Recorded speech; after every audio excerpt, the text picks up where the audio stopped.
കണ്ണൂർ വളപട്ടണത്തെ മുച്ചിലോട്ട് കാവിൽ തോറ്റം കെട്ടിയാടാനുള്ള ഒരുക്കത്തിനിടെയാണ് തെയ്യം കലാകാരൻ ഇ.പി. നാരായണനെ പത്മശ്രീ പുരസ്കാരം തേടി വന്നത്.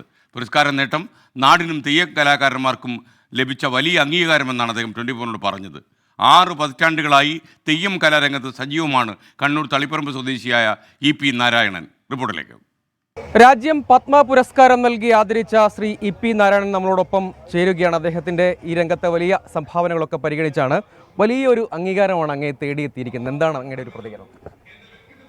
നമ്മുടെ തെയ്യം കോലധാരികളുടെ ഏറ്റവും വലിയൊരു ആഗ്രഹമാണ് ഈ പുരസ്കാരം ലഭിക്കുക എന്ന് പറയുന്നത്. അത് വളരെ ഇതായിട്ടുള്ള ഇതിനെപ്പറ്റി പറയാമെന്ന് പറഞ്ഞു കഴിഞ്ഞാൽ ഇപ്പം നമുക്ക് നമ്മുടെ സമുദായത്തിന് പോലും നമുക്ക് കിട്ടാത്തൊരു അംഗീകാരമാണ് ഇപ്പം നമുക്ക് ഗവൺമെൻറ്റിൻ്റെ അടുത്ത് നിന്ന്, ഇന്ത്യ ഗവൺമെൻറ്റിൻ്റെ അടുത്ത് നിന്ന് കിട്ടിയിട്ടുള്ളത്. അതുകൊണ്ട് അതിൽ നമുക്ക് ഏറ്റവും വലിയ സന്തോഷമുണ്ട്. കളിയാട്ടത്തിൻ്റെ സമയത്താണല്ലേ? ആ സമയത്ത് തന്നെയാണ് അത് കിട്ടിയതുകൊണ്ട് എനിക്ക് അതിലും വളരെ സന്തോഷമുണ്ട്. വളരോട്ട് മുച്ചിലോട്ടാവിൽ ഞാൻ 32 വർഷമായി വെടിവെക്കുന്നു.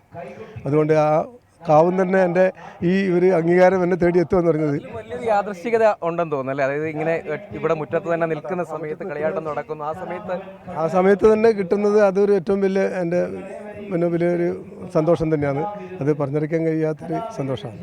അതെ, കോലധാരി എന്ന നിലയ്ക്ക് ഈ കലാരംഗത്ത് ഒരു കുറേയധികം പതിറ്റാണ്ടുകൾ നീണ്ട ഒരു അങ്ങ് പ്രവർത്തിക്കുന്നുണ്ട്, പല രീതിയിൽ പ്രവർത്തിക്കുന്നുണ്ട്. ഇപ്പോൾ തെയ്യം രംഗത്ത് തന്നെ ഞാൻ 4 വയസ്സ് മുതൽ തെയ്യം കെട്ടി ഇപ്പം 68 വയസ്സായി. ഈ 68 വയസ്സ് വരെ ഈ തെയ്യം ഫീൽഡിൽ തന്നെ ഉണ്ടായിരുന്നു. ഒരുങ്ങി നിൽക്കുകയായിരുന്നല്ലേ തോറ്റത്തിന് വേണ്ടി തയ്യാറായി നിൽക്കുമെന്ന് ആ സമയത്താണ് നമുക്ക് ഈ രംഗങ്ങൾ വാർത്ത അറിയുന്നത്. അപ്പോൾ അത് നമുക്ക് അറിയുമ്പോൾ തന്നെ നമുക്ക് ഉണ്ടാകുന്ന ഏറ്റവും വലിയൊരു സന്തോഷം എന്ന് പറയുന്നത് പറഞ്ഞറിയിക്കാൻ കഴിയാത്തൊരു സന്തോഷമാണ്. നമ്മുടെ സമുദായത്തിനും നമ്മളായിരിക്കുന്ന എല്ലാവർക്കും ഈ തെയ്യം കെട്ടുന്ന ആൾക്കാർക്ക് ഇത് കിട്ടൽ വളരെ ദുർലഭമാണ്. എന്തായാലും നമുക്ക് കിട്ടിയത് അത് ഏറ്റവും വലിയ സന്തോഷമുള്ളൊരു കാര്യമാണ്. ചോദിക്കാനുള്ളൊരു ചോദ്യം, നമ്മുടെ സുരേഷ് ഗോപിയോടൊപ്പം കളിയാട്ടം സിനിമയുടെ ഭാഗമായി കൂടി അങ്ങ് പ്രവർത്തിച്ചിരുന്നു എന്ന് കേൾക്കുന്നു, അതിനെക്കുറിച്ചുള്ള? അതെ, തെയ്യം കളിയാട്ട സിനിമയിൽ ഞാനാണ് അതിൻ്റെ തെയ്യത്തിൻ്റെ ബാക്ക്ഗ്രൗണ്ടിലെ എല്ലാ കാര്യങ്ങളും ചെയ്തത് ഞാൻ തന്നെയാണ്. അപ്പോൾ അതുകൊണ്ട് അതിലും നമുക്കൊരു നല്ലൊരു സുരേഷ് ഗോപിക്ക് കിട്ടിയ ഒരു അംഗീകാരത്തിന് നമുക്കും കിട്ടുമെന്ന് പറയുമ്പോൾ അത് ഏറ്റവും വലിയൊരു സന്തോഷമുള്ളൊരു കാര്യമാണല്ലോ. അദ്ദേഹത്തോടൊപ്പം അതെ, അപ്പോൾ അവസാനം വരെ നമ്മൾ ആ തെയ്യത്തിൻ്റെ ഭാഗത്ത് തന്നെ ഉണ്ടായിരുന്നു. അതിൻ്റെ എല്ലാ മൊത്തം എഴുതി കൊടുക്കലും കെട്ടലും എല്ലാം നമ്മൾ തന്നെയായിരുന്നു. ഞങ്ങളോടൊപ്പം ചേർന്നതിൽ വളരെ സന്തോഷം.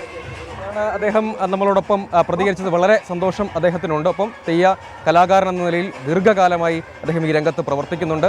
നാടിന് ഒപ്പം ഈ കലാരംഗത്തിനൊക്കെ കിട്ടിയ വലിയ അംഗീകാരമായാണ് അദ്ദേഹം നമ്മളോട് പ്രതികരിക്കുന്നത്. രജീഷ് കരിവള്ളൂരിനൊപ്പം സജോ ദേവസ്യ, 24 കണ്ണൂർ. എളിമയും വിനയും കാട്ടുന്ന ഈ അനുഗ്രഹീതനായ സർഗധനൻ ഇ.പി. നാരായണന് 24-ൻ്റെ ആശംസകൾ.